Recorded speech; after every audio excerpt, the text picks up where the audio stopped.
একটা নূরের আলো মক্কায় নাযিল হইল। এই আলোটা গোটা মক্কাকে ছড়িয়ে আবু বকরের ঘরেও ঢুকলো। সুবহানাল্লাহ। আবু বকর সিদ্দিক রাদিয়াল্লাহু তাআলা আনহু তৎকালীন যুগে সিরিয়ার এক পাদ্রী, খ্রিস্টান পাদ্রীকে জিজ্ঞাসা করছে, এটার তাবির কি, ব্যাখ্যা কি? তোমাদের মক্কায় আখিরি নবীর আবির্ভাব হবে তোমার হায়াতে জীবনে, তোমার হায়াতে জিন্দেগিতে তুমি আখিরি নবীকে পাইবা, আর তোমার হায়াতে জিন্দেগিতে ওই আখিরি নবীর ইন্তেকাল হবে।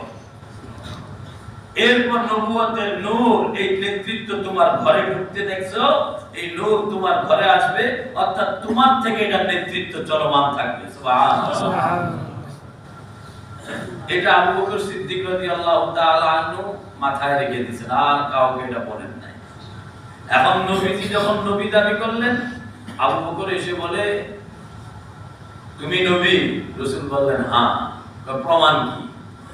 তখন রাসূলুল্লাহ সাল্লাল্লাহু আলাইহি ওয়াসাল্লাম বললেন, আবু বকর, রুইয়াতাহা বিশাম, তুমি যে ওই যে শামে সিরিয়ায় যে স্বপ্ন দেখেছো, ওই স্বপ্ন হলো আমার নবুয়তের দলিল। সুবহানাল্লাহ। আবু বকর